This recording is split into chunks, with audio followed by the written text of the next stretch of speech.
Jules, Tor-Kristian Karlsen has done it again. His list of 39 under 21. If you can figure out why it's 39, you will win a prize. You get a week in the sauna with TKK. Now, he did this last year too. What strikes me off the top is player.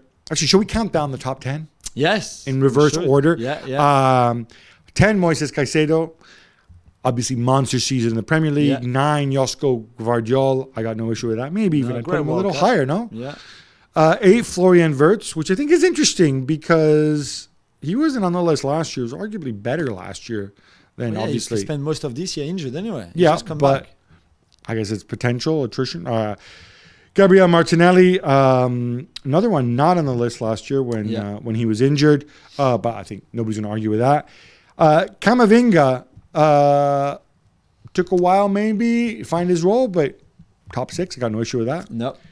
Number 5 is Gavi. And this is where people might say, shouldn't he be higher? Until you look at the people ahead of him and say, no. I think that top 5, you might disagree on the order, but the top 5 is really... There's a gap between them and everybody else, right? In the same way, last year's list, well, I'll get to that in a second. Number 4, Jamal Musiala. To me, the only question mark is, should he be even higher? Yeah. Number 3, Bukayo Saka, going from strength to strength. Number 2, Pedri. Had his injuries, slowed down, but we all saw what he could do, which is why I guess him to 1. Number 1, Jude Bellingham. You cool with that? I'm cool with that completely. I think he's an incredible talent. I think there's no ceiling to his level, to his talent. I think he's got literally everything, the physique, the technical ability, the intelligence, the personality, the charisma, the mental strength. He's tough. I think he has everything. For the others, you could think that Pedri needs a bit more muscles, maybe. Really, you can look at them and say I think Bellingham has literally everything, and others might reach highs than him, maybe. But I think that the way his career started, I think there's no doubt that the future is amazingly bright for him, and it will maybe a lot depend on where he chooses to go next season. It's interesting looking at TK's list from last year.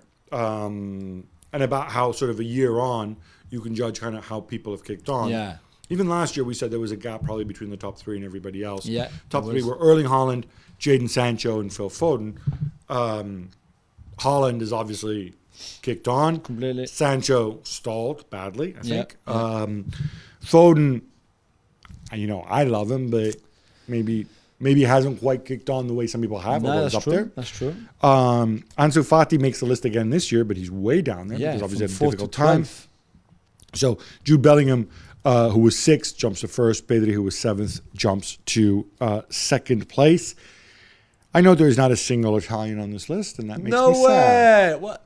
I would have thought my man Scalvini would have had who started shot against Malta with Italy. Well, when you've got people like Manuel Ugarte on the list, frankly, but we do have Yunus Musa, of course. Who is almost Italian, eligible to play for Italy. One that got away, and obviously the usual gaggle of French people, though perhaps fewer Frenchmen than before. Yeah, only 3. I'm a bit disappointed. Manu Kone, of course, from Gladbach. Ryan Cherki, who's still looking for more consistency in his game, and Benoit Badiashile, who's up in 16th. And I haven't counted them, but I'm going to go on a limb and guess that Portugal, once again, among the most, they're the best represented countries, along with Spain.